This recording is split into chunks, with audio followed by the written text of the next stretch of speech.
우리가 믿는다는 건 무엇을 뜻하는 말일까요? 이 책은 교회에서 오랜 시간을 보내왔지만 어느 순간부터 불편한 질문들이 마음속에서 끊임없이 일어나는 분을 위한 책입니다. 신계열 작가님의 책 새로운 신앙을 만나려는 당신에게는 바로 그런 질문들을 함께 고민해보자고 제안해주는 책입니다. 안녕하세요. 베블리오테카입니다. 오늘 소개할 이 책은 우리가 흔히 생각하는 정답을 주는 신앙서적이라기보다는 우리에게 익숙하면서도 때론 꽤 폭력적으로 작용할 수 있는 주변의 흔한 신앙 이해에 대해 다시 생각해보게 하는 책입니다. 이번 북지보는 저자의 논의를 따라가면서도 그와는 다른 제가 느낀 부분들이 어떠했는지, 그리고 그 와중에 저는 무슨 생각을 했고 무엇을 배울 수 있었는지를 중심으로 나눠보고자 합니다. 먼저 성경을 어떻게 받아들일 것인가에 대해 저자는 성경을 하나님에 의한 신적인 책이라기보다 당시 사람들의 진지한 신앙 고백을 담아준 책이라고 이야기하더라고요. 사실 이 점에서 저는 저자와 조금 다르기는 합니다. 저는 성경이 완전한 하나님의 말씀이자 완전한 인간의 글이라고 믿는 사람이거든요. 흔히 교회에서 예수님에 관해 이런 논의로 접근하는 걸 들어보신 분이 계실 것 같네요. 완전한 하나님이자 완전한 사람, 두 가지 다 100%라고요. 하지만 제가 이 부분에서 저와의 차이들을 인식하는 것보다도 더욱 주되게 접근하여서 보고자 한 방향은 저와 저자가 모두 성경을 어떻게 읽고 살아내야 하는가라는 질문에서만큼은 깊은 공감을 이루고 있다는 점이었습니다. 즉 오늘날 우리는 종종 성경이 무기로 쓰여서 서로를 배제하거나 혐오를 정당화하는 모습을 보게 되잖아요. 바로 저자도 이 점을 지적하면서 성경의 메시지가 오늘의 현실 속에서 어떻게 작용되어야 하는지 고민하는 걸로 보였거든요. 성경에 대한 적용의 열매가 이웃에 대해서 어떤 식의 태도로 나타날지에 대한 점을 중심으로 저는 관심 갖고 살펴볼 수 있었던 거지요.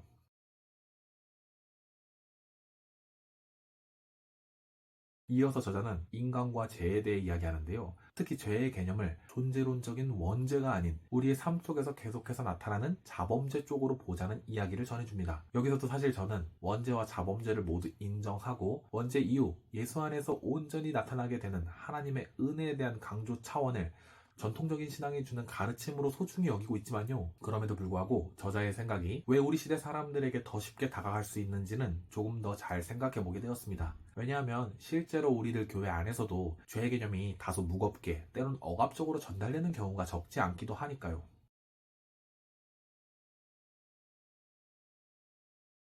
계속해서 하나님의 뜻, 하나님 나라와 같은 주제들이 다뤄졌습니다. 제겐 교회 안에서 통속적인 방식으로 대중화된 신앙이해들이 갖는 잘못된 문제를 주로 다루고 있는 걸로 보였습니다. 가령 하나님의 뜻이란 것에 있어서는 교회 안에서 흔히 통용되는 무속적이고 운명론적인 하나님의 뜻보다는 끊임없는 고민과 사유를 통해 하나님의 뜻을 향해 나아가고자 하는 자세의 필요성을 나타내 보여주는 듯했습니다. 특히 이 시대에 만연한 욕망과 폭력을 하나님의 뜻으로 포장하는 것을 경계하게끔 안내해주는 메시지를 저는 의미 있게 볼 수 있었지요.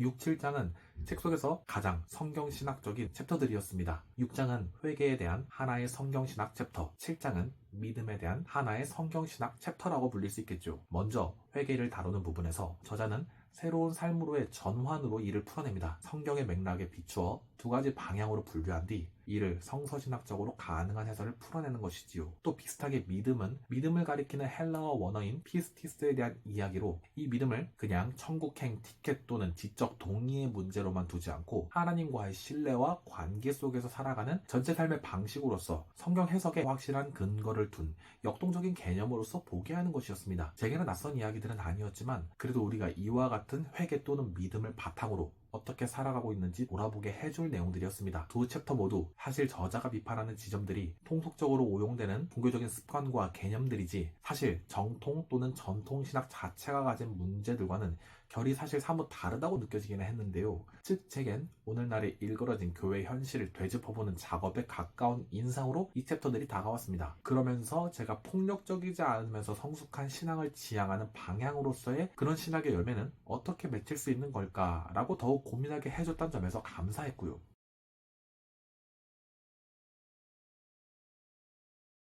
마지막으로 저자는 내세와 부활 같은 초자연적인 이슈에 있어 역사적 사실성 여부보다 현실에서 그 의미를 어떻게 발견하고 실천하느냐를 더 중시하는데요. 저는 특히 부활을 실제 역사로 믿는 편이지만 이를 증명할 수 있느냐 없느냐는 또 별개의 문제로 다가오는 걸로 보기는 해서요. 그렇기 때문에 저자가 그런 초점을 잡은 것은 오늘의 맥락 속에서 어떤 의미로 한 이야기인지는 쉽게 알 수 있게 다가왔습니다. 책을 읽고 난 후에 제가 가장 강렬하게 생각해보게 되는 질문은 이것입니다. 다른 생각 또는 신앙을 가진 이들과 우리는 어떻게 공존하고 함께 좋은 일을 할 수 있을까라고요. 우리가 사는 세상은 서로 억지로 생각을 바꾸는 것이 불가능한, 그렇게 우리가 사는 세상은 이미 다원주의적인 세상이니까요. 이건 다원주의에 대한 각 사람이 가진 개인적인 견해들을 떠나서 이미 우리가 살아가고 있는 현실인 거니까, 그런 현실을 살아가면서 우리는 어떻게 공존할 수 있을지, 그리고 신앙의 다른 지점들이 있음을 알면서도 또한 삶에 있어선 어떤 좋은 일들을 함께 해나갈 수 있을지 고민하게끔 해준 시간이 됐습니다. 그런 점에서는 결국 제게 이 책의 가치가 나의 삶과 신앙을 더 깊게 만들고 또 나의 자리를 돌아보면서도 다른 사람의 신앙을 존중하는 법을 생각해보게 해준다는 점에서 의미가 있는 것 같았습니다. 어쩌면 지금 여러분도 신앙에 대한 비슷한 질문을 품고 계실지 모르겠는데요. 저도 이 책을 보며 잠시